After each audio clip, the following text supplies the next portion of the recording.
Buenas tardes a todos. Gracias por la invitación al comité. Vamos a tratar de hablar rápidamente del tratamiento médico y quirúrgico de los pacientes con obesidad.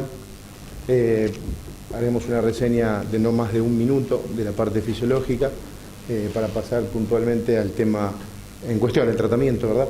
Bueno, esto es algo que ustedes conocen y en parte comentó el doctor Schoenfeld. Saben que la infiltración grasa submucosa de la vía aérea disminuye las posibilidades del calibre, provoca pérdida en el tono muscular y favorece el colapso de la misma. Sabemos que el gran problema de ellos es la transformación en una vía aérea con colapso dinámico. El aumento de la actividad de los músculos de la inspiración debido a las cargas que producen la pérdida del equilibrio en el gradiente de presión que debe existir para que la permeabilidad esté. Entonces, cuando inspiran tienden al colapso más fácilmente y en el sueño, por supuesto, más. Y entonces resulta en un síndrome de apnea obstructiva del sueño que, hipoventila al paciente, que puede ser en distintos niveles, pero se va a presentar hipercapnia. La PCO2 puede mantenerse alta en valores fijos durante toda la noche, o puede ser como la saturación de oxígeno, manejarse con índices de picos más altos y normalizarse en el medio. Este dato es interesante porque lo que suceda con el dióxido de carbono en sangre nos va a marcar la diferencia entre un obeso simple y otro que tiene la posibilidad de desarrollar un síndrome de hipoventilación asociado a la obesidad. Y esto obviamente muestra caminos diferentes, con pronósticos diferentes, y ahí es donde los neumonólogos tenemos que tratar de ser rápidos e inmediatos en la consulta, de darnos cuenta de qué tipo de pacientes tenemos y ir desde lo más simple. Una gasometría arterial es indispensable, no es posible discutirlo, excepto que haya la posibilidad de un capnógrafo a mano de tipo transcutáneo únicamente. Entonces esta PCO2 estimula los quimiorreceptores carotídeos que generan el microdespertar, ¿no? El alertamiento o arousal brusco, y entonces restablece el flujo, pero claro, todos sabemos, el alertamiento fracciona el sueño y hace que nuestro paciente no pueda entrar o mantenerse en el sueño de ondas lentas o sueño reparador, ¿no es cierto? Entonces vemos acá, vemos un trazado habitual polisomnográfico donde vemos una apnea obstructiva con las bandas que se oponen del tórax y el abdomen, tratando de vencer ese colapso faríngeo que hablábamos, ya más pronunciado, una página de un minuto donde hay 42 segundos de apnea, y vemos cómo el paciente termina la apnea y desatura. El índice de desaturación se va contando a partir del tiempo que hay final de apnea nadir de desaturación. En este caso hay 10 segundos, que sería el tiempo en que el jet de flujo sanguíneo del ventrículo izquierdo llega hacia el área de medición, en este caso un oxímetro en dedo índice. A medida que pasa la noche vemos que esta diferencia de segundos, el tiempo que tarda entre el final de la apnea y el peor momento de la desaturación, se hace cada vez más largo, más progresivo, y entonces entramos en la primera parte de la charla del doctor Schoenfeld, donde se genera todo ese daño a nivel miocárdico que terminará hipertrofiando y generando hipertensión arterial y otras. Entonces, ya si entramos a hablar de que nuestro paciente se pone hipercápnico y se mantiene en la hipercapnia, es un síndrome de hipoventilación asociada a obesidad. Las estadísticas muestran algunos 3 y otros 3.6. La diferencia entre cuando vemos 4 obesos, se dice que uno de ellos, probablemente hombre, y una de cada 3 mujeres obesas tendrá un síndrome de hipoventilación asociado a obesidad en algún momento de su vida obesa. Sin embargo, las personas que desarrollan el síndrome no son capaces de normalizar la PCO2 entre los eventos, y ese es el gran problema. El riñón, entonces, trata de amortiguar la caída del pH, obviamente, disminuye la eliminación del bicarbonato y aumenta entonces en sangre. Vemos ronquidos, vemos bradipsiquia, ¿no es cierto?, hipersomnia, trastornos de la personalidad, la cefalea matutina. Pueden estar todos, puede ser que no haya ninguno.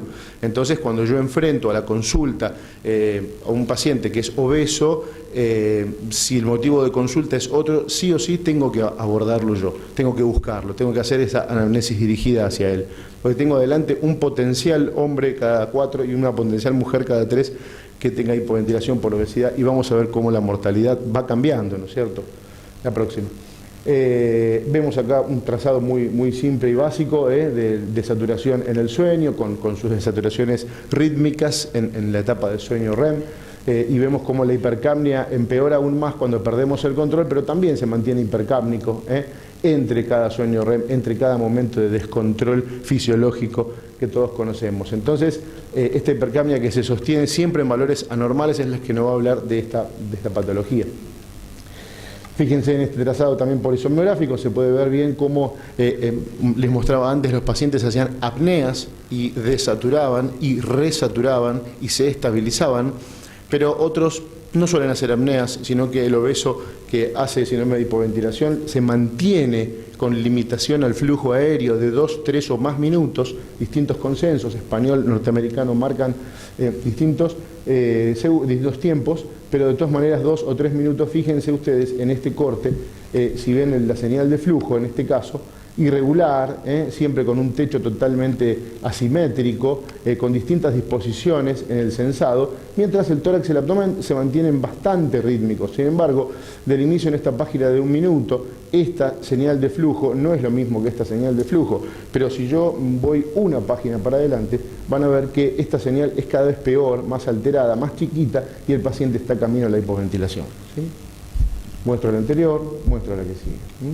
De esto es lo que estamos hablando, la hipoventilación. Entonces, para que no queden dudas, vamos a ver que nuestro paciente se va a acostumbrar a tener apneas obstructivas, desatura y resatura, pero el paciente que tiene una hipoventilación vinculada a la obesidad va a ser la hipoventilación con un flujo alterado, pobre, cada vez más obstruido en la noche, permanente, sistémico, por eso mantienen su desaturación fija y sus valores de CO2 alterados, al lado un trazado normal para comparar. Vemos la limitación al flujo acá, como es una curva muy alterada, con una hipoventilación central, va variando, totalmente variable, donde el centro respiratorio no lo puede controlar. Si a ese paciente le pudiéramos medir una presión de oclusión inspiratoria, durante ese momento, en forma automática veríamos cómo el paciente va teniendo distintos disparos, distintas demandas al centro respiratorio durante su misma noche. A diferencia del limitado fijo. El limitado fijo es el que tiene una P01, siempre alta, persistente. Bien, entonces vemos que clínicamente nos vamos a encontrar con la hipertensión, la policitemia. Es bastante común de ver la policitemia en estos pacientes, desviación del eje cardíaco a la derecha, la hipertrofia en el ventrículo derecho, la hipertensión arterial pulmonar y puede llegar al cor pulmonar. Claro, este trabajo viejo de Noubar muestra esta diferencia de la supervivencia de lo que es una obesidad simple versus un síndrome de hipoventilación asociada. A los 12 meses de la alta médica, la diferencia del obeso simple es que tienen 95% de supervivencia versus 77% para los síndromes de hipoventilación. Entonces, en el tratamiento, ya entrando, lo lógico, lo que haríamos todos es la pérdida de peso, evidente, ¿no es cierto? Es el primer intento. 5 al 10% de peso podría mejorar las pruebas de función, esto lo vemos seguramente a diario. El volumen de reserva respiratoria comienza a caer aproximadamente a partir del 7% de descenso de peso, aproximadamente un 10% del inicial de volumen de reserva respiratoria y la capacidad residual funcional que se ve un poquito más enlentecida, pero mejoran. La mecánica respiratoria, los gases en sangre, y en presencia de SAOS reduce el índice de apnea y hipopnea por hora de sueño. En ese trabajo hay otros que muestran que la reducción similar de peso podría mejorar también la respuesta del centro respiratorio, podría, no es en todos los casos. Así como groseramente en el síndrome de hipoventilación, la ventilación de doble nivel ha demostrado rápidamente la normalización del centro respiratorio. Sin embargo, la pérdida de peso alcanzada mediante medidas dietéticas suele ser difícil de conseguir y muy poquitos, ¿no? Más o menos una media de 10% la pueden sostener en el tiempo. Entonces, hace varios años que apareció una alternativa que sería la cirugía bariátrica, que puede cambiar rápidamente el pronóstico respiratorio de estos pacientes. A largo plazo mejora significativamente los volúmenes pulmonares, los gases en sangre, la policitemia y la hipertensión del pulmón. También contribuye a una mejoría parcial o total de un síndrome de apnea y hipopnea obstructiva del sueño. Este metaanálisis del JAMA del 2004 mostró un descenso significativo del índice. 86% de los pacientes no era muy claro en los resultados si esto se daba en un tiempo aceptable. Por eso es muy importante ver qué mejoría tienen los pacientes y en qué tiempo. Ahora es lo que vamos a tratar de definir, porque medir esto al año o medirlo a los 5 años es absolutamente diferente, porque el índice de recaída de su obesidad y vuelta al peso de base es muy frecuente. Algunos estudios, no obstante, mostraron la recurrencia de la obesidad entre 3 y 7 años tras la cirugía, ¿no es cierto? Acá nosotros en el hospital hicimos un seguimiento, un corte, un trabajito sobre nuestros pacientes obesos que fueron operados y tenían trastornos respiratorios y los estudiamos con polisomnografía antes y 24 meses después de que fueron operados, ¿no es cierto? Fíjense que esto, absolutamente todo positivo, ¿no es cierto? Son todos significativos los resultados. En este caso, pero bueno, de interesante es que el índice de masa cayó de una media de 47 a 34 y conlleva una mejoría significativa, mejor de la diastólica que de la sistólica, también de los valores de glucemia, por supuesto de la escala de somnolencia, de la medición de la escala original de Epworth, que ya fue nombrada acá por el doctor Silio, el índice de apnea y hipopnea, la saturación media, que es muy interesante, pero lo más rico por ahí de los resultados que obtuvimos en este trabajo fue cómo recuperan sueño de ondas lentas, sueño profundo, sueño reparador, cómo la fase no REM 3 y 4 mejora de un 5.4 a 17.9% en las polisomnografías estudiadas a 2 años de estos pacientes. Y fíjense que fueron 101 pacientes con predominio de sexo femenino, una edad media de 40.4, encontramos hipertensión arterial en el 55.4% de la muestra y diabetes no insulino dependiente 32.6%. Las técnicas que usaron los cirujanos para operar son banda gástrica en el 29% y bypass gástrico 70.3%. Ellos están viendo de que vieron en su momento que el bypass entonces superaba la técnica, actualmente están haciendo mangas laterales, están haciendo una cuarta y nueva técnica que están desarrollando hace 6 meses.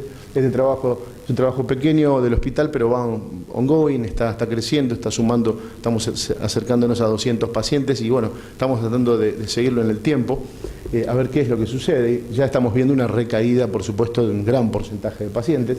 En la población estudiada se objetivó una franca mejoría de los trastornos respiratorios. Esta mejoría se tradujo en un significativo descenso del índice de apnea, de la saturación y la calidad. El 74% de los pacientes con un SAOS severo, la cirugía bariátrica permitió disminuir el índice de apnea a menos de 10 por hora. La pérdida del peso consecuencia de la cirugía mejoró igualmente una reducción significativa de otros factores de riesgo cardiovascular, como la cifra de tensión arterial sistólica diastólica especialmente es lo que más vimos, y la glucemia en ayunas. Comparado con otros trabajos internacionales, este trabajo de la revista Obesity Surgery del año pasado, que evaluaron la duración del sueño en obesos mórbidos versus no obesos, detectar los factores de reducción de peso quirúrgico sobre la duración y calidad de sueño. Querían ver si dormían un poco más y mejoraba un poco la calidad. 45 operados, 45 no obesos, y usaron la escala en lugar de Epworth para somnolencia de Pittsburgh para calidad de sueño. Es otra escala muy validada y muy utilizada. Los resultados fueron que el tiempo prequirúrgico fue menor, 6 horas, a 7.2 en el postquirúrgico. Menor tiempo de sueño se asoció a menor calidad y, por supuesto, más síntomas. La menor calidad por Pittsburgh, 78% para los pacientes que se iban a operar y 36% los que no eran obesos. De 3 a 12 meses en el postquirúrgico hubo significativo descenso y mejoría de la calidad de sueño por esa escala, 3 a 12 meses. La duración de sueño aumenta en el postquirúrgico de 6, en este caso a 6.8%. El objetivo de este trabajo era reducir si la reducción del peso cambiaba la comorbilidad. Es un estudio que está ongoing en Estados Unidos, es el estudio más grande, 23 centros de cirugía bariátrica y lleva 5 años. Fusco y colaboradores lo que están haciendo es juntar pacientes, hicieron un pequeño corte el año pasado, en julio del año pasado, ya termino, es la última, tomaron de su población de pacientes los que tenían apneas obstructivas del sueño antes de entrar en el programa de cirugía bariátrica y ser aceptados. En el programa de cirugía bariátrica uno puede entrar a interiorizarse, luego a estudiarse y tercero, son aceptados en mi hospital por lo menos el 35% de la muestra nada más. El gran filtro es psicológico que se le pone a los pacientes y otros, en este caso no es económico porque es un programa del Estado, o sea, no es justamente, son todos pacientes de bajo o ningún recurso, argentinos y latinoamericanos, por supuesto, ¿no?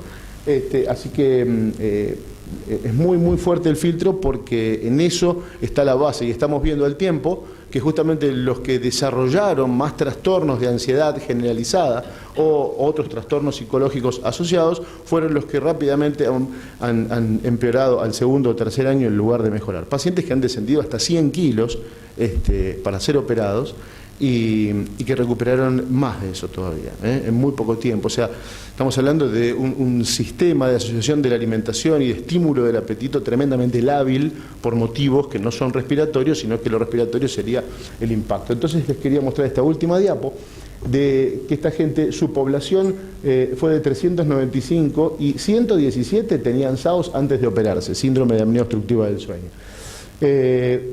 Bueno, a los 2 años pudieron estudiar de los 117, 57, o sea, 51%.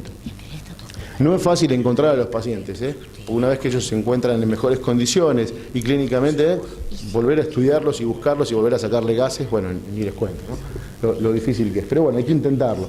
A los 12 meses el 36% mejoró o resolvió el síndrome de apnea, pero a los 24 meses el 86% mejoró o lo resolvió. Nosotros el 74% tuvimos, acá el 86%. Y el 14% no cambió. El índice de masa corporal descendió 20% después de 2 años de la cirugía. Es una mediana esto, por supuesto. Los que resolvieron o mejoraron el síndrome de apnea y la somnolencia diurna medida por escala de Epworth. Los que mejoraron el SAOS, el síndrome de apnea, mejoraron la diabetes no insulino dependiente en un 90%. 90%. Así que lo que el doctor Schoenfeld habló hace un rato, creo que estamos como en el inicio de encontrar grandes cosas en el futuro, porque es un camino muy importante asegurarle al paciente mejorar la oxemia, mejorar la ventilación para mejorar esa enfermedad vascular que genera a partir de su diabetes y la hipertensión en el 91% de los casos. La cirugía con banda gástrica mejora la apnea del sueño y los que no tenían apnea del sueño antes de la cirugía tuvieron una mejoría significativa de sueño relacionada a la calidad de vida. Este trabajo, este corte fue hecho en la revista Sleep Medicine de julio del año pasado, pero sí les quiero decir que es un trabajo que habla de banda gástrica, ¿sí? Hay algunos que hablan de bypass y muestran algunos resultados mejores. Igual la N siempre es chica, pero nosotros estamos mirando una cuarta técnica quirúrgica y estamos observando. Evidentemente hay algo que va en contra de lo que uno preferiría como médico clínico, neumonólogo, ¿no? La cirugía, cuanto más invasiva, agresiva y de amputación se trata, hace que el paciente pueda volver menos a su alimentación normal y a su vida normal. Entonces, por eso insisten tanto los americanos, no es que se dieron cuenta ahora de las bandas, sino que ellos hace 18 años lo hacían y lo dejaron de hacer porque vieron que la banda es una cuestión de ajustar, de tener el entrenamiento y en ese entrenamiento se genera mucho daño. Pero volvieron a la banda porque las amputaciones laterales, gástricas, los bypass gastroduodenales, las IDRU y una serie de técnicas han demostrado gran daño en el paciente y grandes complicaciones. Los pacientes de una población de bariátrica son pacientes que a lo largo de los años fueron pasando de la banda, a los 3 años si fracasaron fueron al bypass, si fracasaron fueron a una manga lateral, y bueno, obviamente si estábamos buscando que nuestro obeso tenga calidad de vida, de pronto puede ser que no lo sea así en un porcentaje. Por eso parecería que se está volviendo a no tan buenos resultados, pero menos invasivo, y por eso hay tantos trabajos nuevos de implantación de banda gástrica, y la experiencia de tantos años se está haciendo por láparo, aunque no es fácil hacer esto en un gran obeso, pero bueno, es interesante que conozcamos esto y que sería una alternativa para nuestros pacientes que probamos todo y no pudimos. Muchas gracias.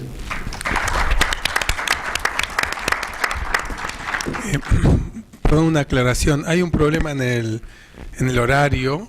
Dice que la siguiente charla es 16:30, pero en realidad sería 16:45. Hay 15 minutos para el break, hay café servido, hay facturas.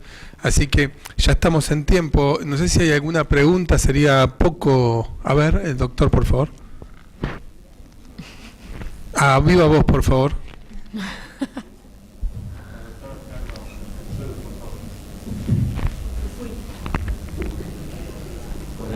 Hola. Mi nombre es Matías Álvarez, soy neurólogo de la Costa.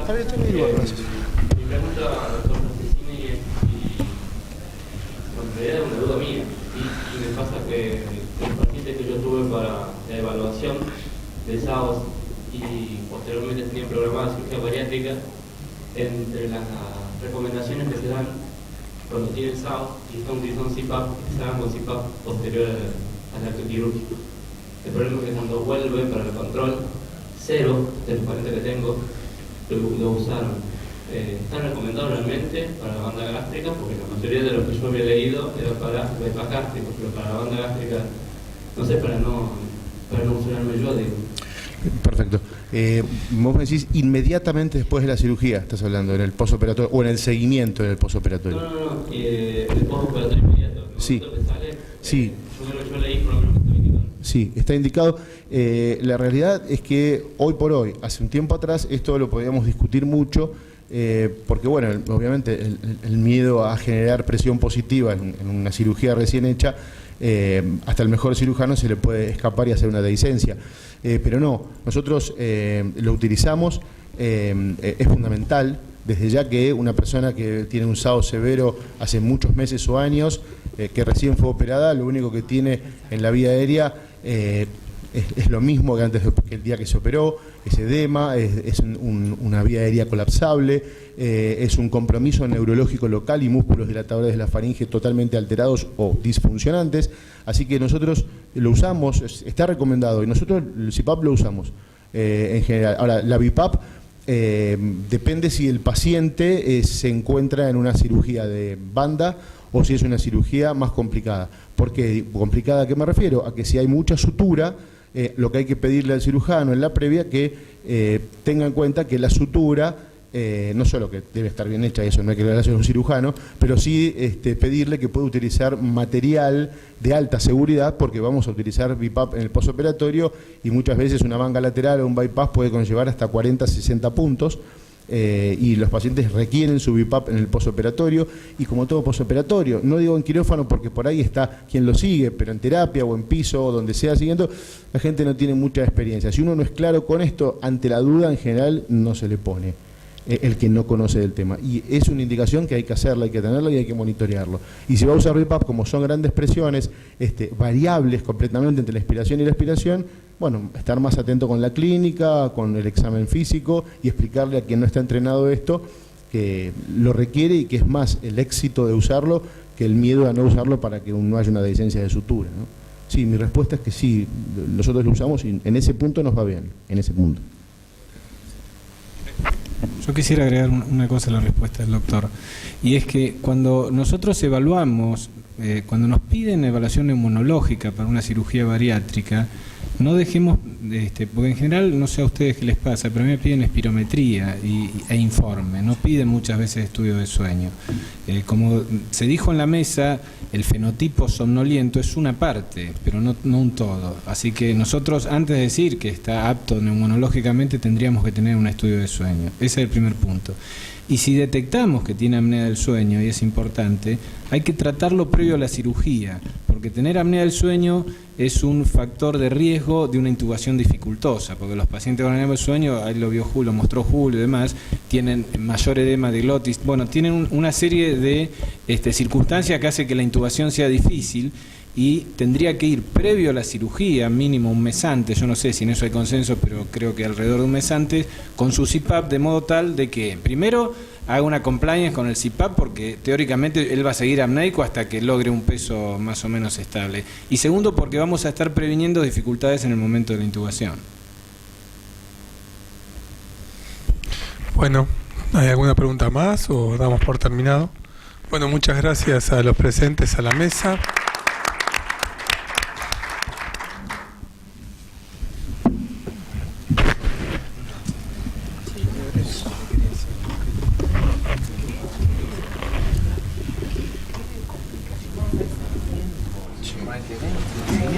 A ver si, bueno, el tipo que yo voy a pagar.